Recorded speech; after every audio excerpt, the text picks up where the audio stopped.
ہو تیرے لال تے مکنیے. اور آج جو باتیں کی جاتی ہیں وہ اس بنا پر کی جاتی ہیں. یار اہل رسول ہیں, اہل رسول تو ہیں, لیکن ان کا لباس دیکھیے. اہل رسول تو ہیں لیکن یہ شریعت مصطفیٰ کے پابند ہیں. اور سنو مسلمانوں, یہ اہل رسول ہیں. تمہاری اوقات نہیں, ہماری اوقات نہیں, ہمیں یہ اجازت نہیں کہ ہم ان کے بارے میں لفظ کشائی کریں. ایک بہت بڑے محدث شیخ محدث صاحب دہلوی رحمۃ اللہ تعالیٰ علیہ, سبحان اللہ, ان سے بڑے محدث تو اس وقت زمانے میں کوئی نہیں نا. ان سے بڑا مولوی تو کوئی زمانے میں پیدا نہیں ہے اس وقت. اس وقت حال زمانہ حال میں ان سے بڑا کوئی محدث ہے؟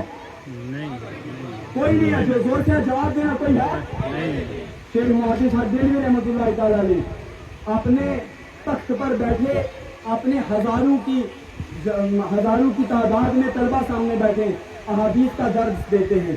یہ محدث ہیں جو حدیث پڑھاتے ہیں, آقا کے زبان سے نکلے ہوئے الفاظ پڑھاتے ہیں. سبحان اللہ, سبحان اللہ, سبحان اللہ, قربان جائیں اس قسمت پر کہ جس زبان سے آقا کی حدیث کے الفاظ نکلتے ہیں. سبحان اللہ, سبحان اللہ. یہ آقا کی حدیث کے الفاظ پڑھاتے ہیں, طلبہ کو کیا سکھاتے ہیں؟ احادیث کا درس دیتے ہیں. لیکن ایک دن ایسا آیا کہ حضرت اپنے تخت پر بیٹھے تھے, باہر سے ایک بندہ آیا جس کو پینٹ کوٹ لگا ہوا تھا, ہاتھ میں سگار جل رہا تھا, سر پر ٹوپی نہیں تھی, گاڑی کلین شیو تھی. سبحان اللہ, زور سے آواز آیا سبحان اللہ. بڑی مزے کی بات بتا رہا ہوں, انشاءاللہ کبھی بھی بھٹکو گے نہیں. سبحان اللہ, زور سے آواز ہے سبحان اللہ. جب وہ حضرت اندر داخل ہوئے نا, شیخ صاحب اپنے تخت سے اٹھے, حدیث کی کتاب بند کی اور رکھی اپنے میز پر, اور نیچے اترے, ان صاحب کو پکڑا اور اپنے تخت پر بٹھایا. بندہ کس حال میں آیا ہے؟ پینٹ کوٹ لگا ہوا ہے, ہاتھ میں سگار ہے, گاڑی بالکل شیو ہے, آیا اس حال میں. اور شیخ صاحب نے کیا کیا؟ خود اترے نیچے اور اٹھا کر ان کو بٹھایا.